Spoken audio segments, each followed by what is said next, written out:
संस्कार बोलते हों, जहां व्यक्तित्व नहीं विचार डोलते हों, ऐसे राष्ट्रीय स्वयंसेवक संघ के संघ संचालक माननीय डॉक्टर मोहन भागवत जी यहाँ पधार रहे हैं।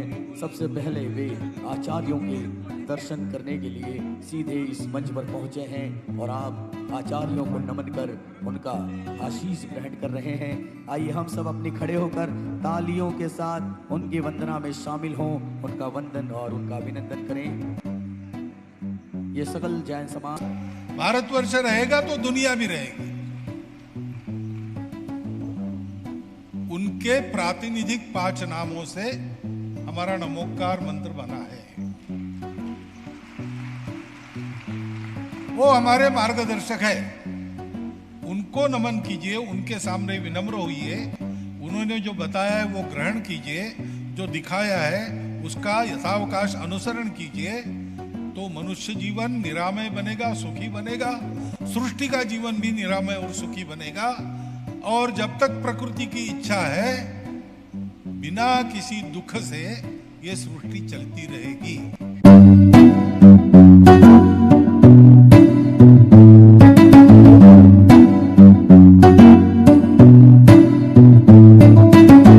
सादर नमस्कार, सादर जय जिनेंद्र। क्षमा ब्रेकिंग जैन न्यूज प्रतिदिन प्रातः, दोपहर एवं रात्रि में देश भर से संपूर्ण जैन समाज से संबंधित सही और सकारात्मक समाचारों के लिए देखना और सुनना न भूलें। साथ में आपसे विनम्र निवेदन है कि यदि आपने इस चैनल को सब्सक्राइब नहीं किया है तो कृपया अवश्य कीजिए और शेयर और लाइक करके धर्म प्रभावना में सहयोगी एवं सहभागी बनिए।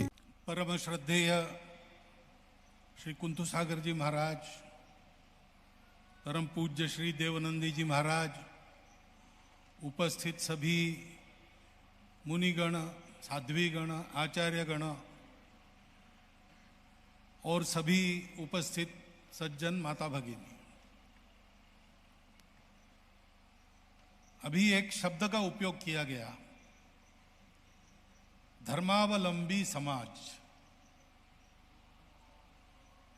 ये धर्म का अवलंबन ये आवश्यक है, अनिवार्य है।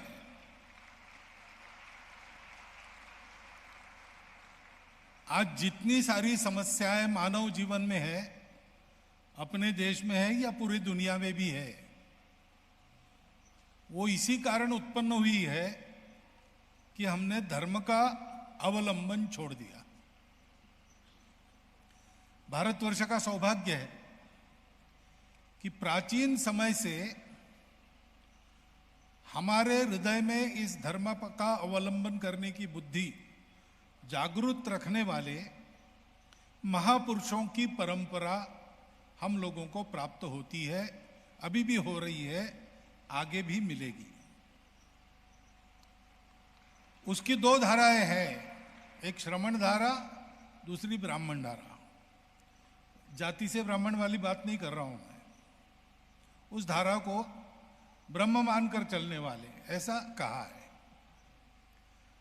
एक निवृत्ति के अंग से दूसरे प्रवृत्ति के अंग से एक ही सत्य को समझाते हैं। और उसमें विशेषता यह है, भारतवर्ष में हम देखते हैं कि दुनिया भर की विविधता से भी ज्यादा विविधता भारतवर्ष में है, लेकिन इस विविधता को साथ लेकर युगों से भारतवर्ष एक राष्ट्र के नाते चल रहा है, एक समाज के नाते चल रहा है। उसका कारण क्या है? तो जो 3 तत्व बताए, अहिंसा, अनेकांतवाद और अपरिग्रह। अनेकांतवाद ये दर्शन है, वो कहता है कि सत्य का आकलन अनेक प्रकार से होता है, इसलिए मैंने जो आकलन किया वही पूरा सत्य है ऐसा नहीं, वो तो है ही, लेकिन और लोगों के भी आकलन हो सकते हैं। इन सबके आकलन मिलाकर और भी कुछ उसमें ऐसे सत्य का स्वरूप होने के नाते सभी आकलनों का विचार, परिशीलन ये सब होना चाहिए। अपने अपने दृष्टिकोण से सभी अपने को प्रतीत हुआ सत्य कहते हैं। ये विचार भारत में आने के कारण भारत की इतनी सारी विविधता है, पंथ संप्रदायों सहित सभी बातों की, उसको स्वीकार करने की मनोवृत्ति भारत की बनी कि हर एक का अपना अपना तरीका है, अपना अपना विचार दर्शन है, अपना अपना रास्ता है। मेरा मेरे लिए सही है ही, उनका उनके लिए सही है, और इसलिए इनको लेकर झगड़ा मत करो।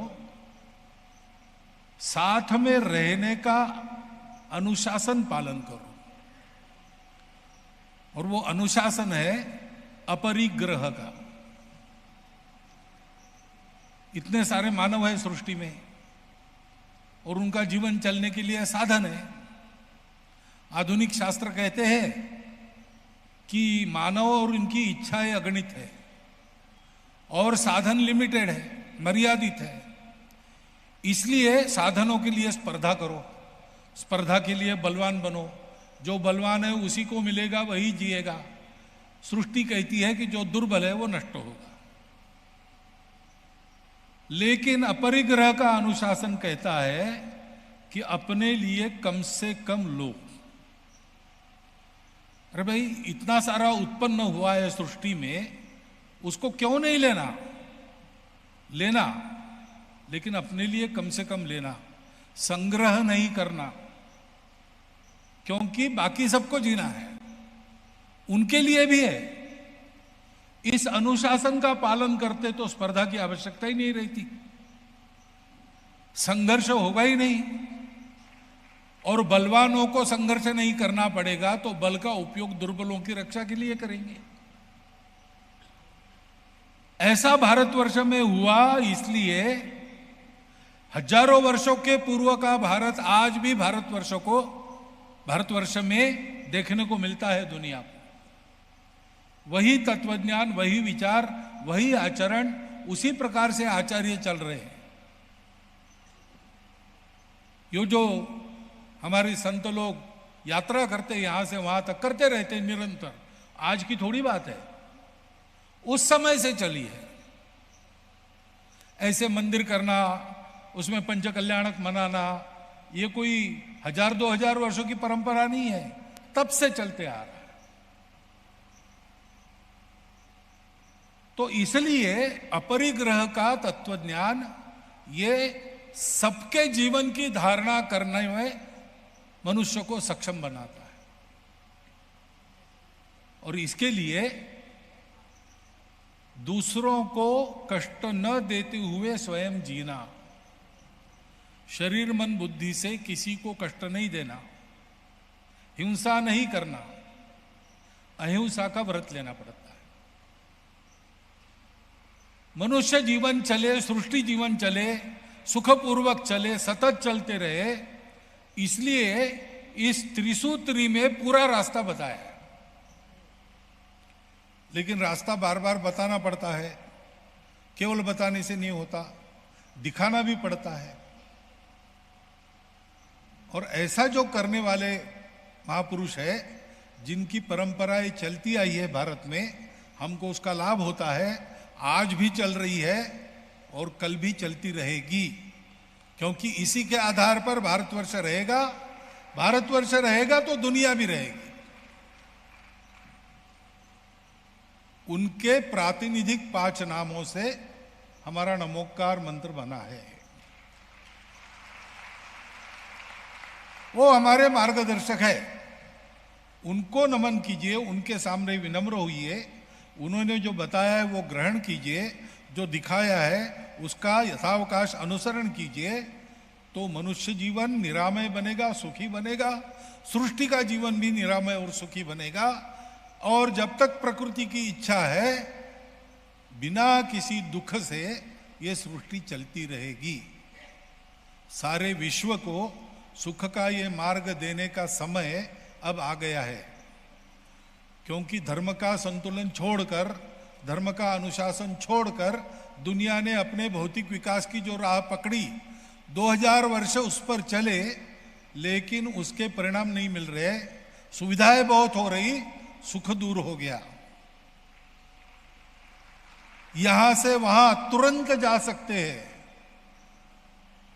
कोई वार्ता पहुंचानी है तुरंत पहुंचा सकते हैं एक क्लिक पर, लेकिन मनुष्य से मनुष्य दूर हो गया। ये जो बातें हैं, इन बातों को ठीक करके अब तक प्राप्त हुए ज्ञान के आधार पर आधुनिक ज्ञान, प्राचीन ज्ञान सबका समन्वय करते हुए फिर से धर्म के अनुशासन में लोग चले और सारी सृष्टि आगे बढ़े, सृष्टि के नष्ट होने की आकांक्षा नष्ट हो जाए, अपेक्षा नष्ट हो जाए, ये जो एक भय उत्पन्न हुआ है वो नष्ट हो जाए, ऐसा जीवन फिर से निर्माण हो। इसका रास्ता तो एक ही है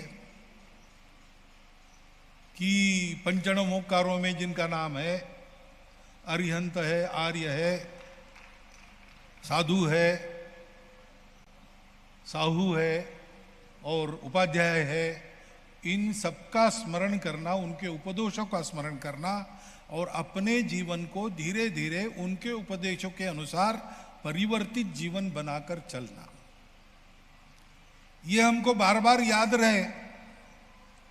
इसलिए ऐसे भवनों का निर्माण होता है, मंदिरों का निर्माण होता है, जहां हम श्रद्धा पूर्वक जाते हैं, वहां जो संदेश मिलता है वो हम ग्रहण करते हैं। हमारे मन में उसकी समीक्षा करने की बात नहीं रहती, केवल श्रद्धा रहती है, और इसलिए जो संदेश मिलता है उसको ग्रहण करने की बुद्धि बनते रहती है।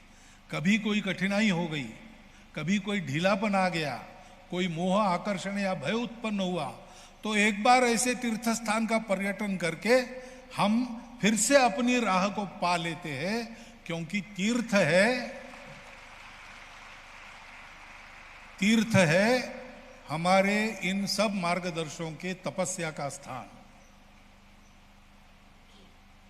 तो आचार्य कुंथु सागर जी महाराज, आचार्य देवानंद जी महाराज, ऐसे महान आत्मा निरंतर तपरत रहते हैं, विचरण भी करते हैं और तपस्या भी करते हैं। उसके चलते ऐसे स्थानों पर एक ऊर्जा भर के आती है और वो ऊर्जा हम प्राप्त करते हैं, हमारा रास्ता ठीक रहता है। मुझे बहुत आनंद है कि यहाँ की भूमि पर बहुत वर्षों से काम चल रहा है, लेकिन सब लोग नित्य आए, इस प्रकार का एक भव्य स्वरूप इस तीर्थ का उत्पन्न होने जा रहा है। और ऐसे तीर्थ के भव्य स्वरूप के निर्माण के इस चरण में मुझे निमंत्रित करके मुझे ये सौभाग्य दिया आपने यहाँ के दर्शन करने का और आप सब लोगों के दर्शन करने का।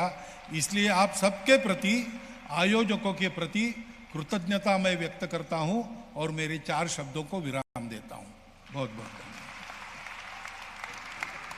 बहुत बहुत आभार माननीय डॉक्टर मोहन भागवत जी का। आप कृपया अपने स्थान पर सम्मान पूर्वक विराजमान हो। यकीनन आपकी वाणी में जैन दर्शन, नमोकार और तीर्थ को बारे में सुनकर पूरा जैन समाज गदगद है, प्रफुल्लित है, उत्साहित है, और इस मंच की इस प्रतिष्ठा की गरिमा को आपने और ऊंचाई प्रदान की, इसके लिए हम अभिभूत हैं। आइए अब हम माननीय के शुभ हाथों एक ऐसे ग्रंथ का विमोचन करते हैं जिस ग्रंथ में आचार्य देवानंदी जी झलकते हैं, उनके द्वारा किए हुए तमाम कार्य, उनकी तपस्या, उनकी साधना जिस ग्रंथ में सिमटी है। सर्वोदयी राष्ट्र संत, जिसे तैयार किया है पुणे के श्री संजय शाह जी ने, उस ग्रंथ का विमोचन हम आपके कर कमलों से यहाँ पर करने के लिए आतुर हैं। मैं आमंत्रित करता हूँ डॉक्टर मोहन जी भागवत जी को भी पधारें और गुरुदेव प्लेट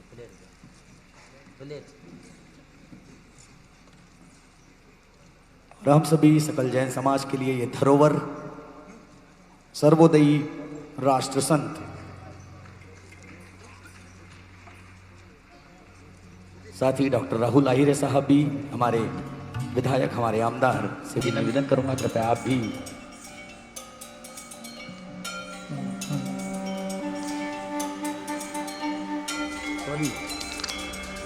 तालियों की गड़गड़ाहट कम नहीं होनी चाहिए। यह साहित्य, यह ग्रंथ हम सब के लिए एक गौरव है।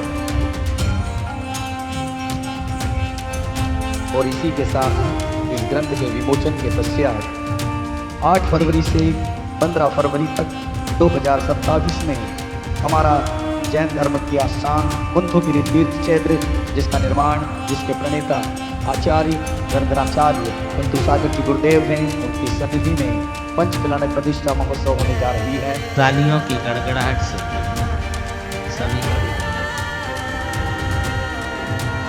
बहुत बहुत अभिनंदन, वंदन। सर्वोदयी राष्ट्र संघ ये ग्रंथ अब हमारे हाथों में पहुंच चुका है। माननीय मुख्य अतिथि महोदय के द्वारा इसका विमोचन हम सभी की साक्षी में यहाँ पर गुरुदेव की सन्निधि में किया गया है।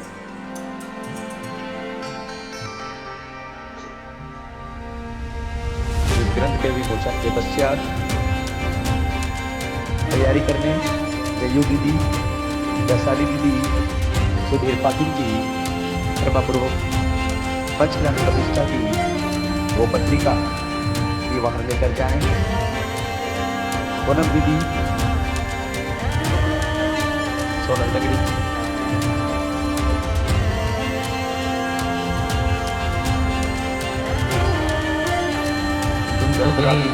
के भव्य पंचकल्याण की पत्रिका का विमोचन भी हमारे संचालक श्री डॉक्टर मोहन भागवत जी आइए अब सभी अपने स्थान पर बैठ जाएं। शीघ्रता से हम गुरु आशीष यहाँ से लेंगे, गुरुदेव का आशीष लेंगे। उसके पश्चात राष्ट्रगान के साथ ही कार्यक्रम संपन्न होगा, इस बात का विशेष ध्यान रखें। माननीय मुख्य अतिथि महोदय पुनः अपने स्थान पर यहाँ पर पहुँच रहे हैं और साथ ही माननीय मुख्य अतिथि महोदय को भी 2027 में होने वाले उस प्रतिष्ठा महोत्सव का आमंत्रण हम सकल जैन समाज यहाँ से प्रदान कर रहे हैं। एक बार तालियां बजाकर हम उनको यह आमंत्रण प्रस्तुत करें। क्षमा breaking Jain news YouTube channel पर विज्ञापन देकर धर्म प्रभावना में बने सहभागी। विज्ञापन देने हेतु संपर्क कीजिए मोबाइल नंबर 9026900740 एवं समाचार एवं वीडियो भेजने हेतु व्हाट्सएप नंबर 9335236222।